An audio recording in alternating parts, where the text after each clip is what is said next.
শুক্রবার সকালে রাজধানীর ইঞ্জিনিয়ার্স ইনস্টিটিউটে বাংলাদেশ বিপ্লবী যুব সংহতির কনভেনশনে অংশ নেন বিপ্লবী ওয়ার্কার্স পার্টির কেন্দ্রীয় নেতারা। সংগঠনের সাধারণ সম্পাদক বলেন, ফেব্রুয়ারির নির্বাচন বিলম্বিত হলে সামাজিক নৈরাজ্য রাজনৈতিক নৈরাজ্যে পরিণত হয়ে দলগুলো বিভক্ত হয়ে পড়বে, যার সুযোগ নেবে তৃতীয় পক্ষ।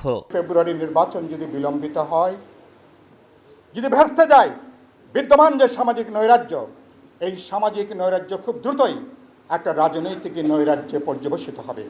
রাজনৈতিক দলগুলোর মধ্যে বিভক্তি, বিভাজন, হিংসা, বৈরিতারা বাড়বে। এদিকে জাতীয় প্রেস ক্লাবের সামনে ঢাকা প্রাইভেট কার চালক ইউনিয়নের 1 বছর পূর্তি আয়োজনে অংশ নিয়ে গণসংহতি আন্দোলনের প্রধান সমন্বয়কারী জোনায়েদ সাকি বলেন, সংস্কার আর নির্বাচনকে মুখোমুখি দাঁড় করিয়ে ভোট পেছানোর সুযোগ নেই। রোজকার সাধারণ খাবার এখন হবে অসাধারণ। প্রাণ স্বাদের মশলা, স্বাদ বাড়ায়, ঘ্রাণ ছড়ায়। নির্বাচন ছাড়া আমাদের সংস্কার শেষ করা যাবে না।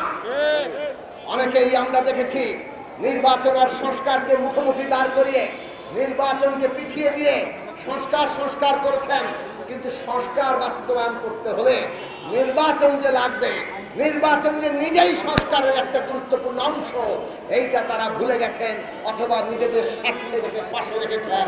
এ সময় সংস্কারের মাধ্যমে ভোটের অধিকার ফিরিয়ে এনে গণতান্ত্রিক রাষ্ট্র প্রতিষ্ঠার আহ্বান জানান জোনায়েদ সাকি।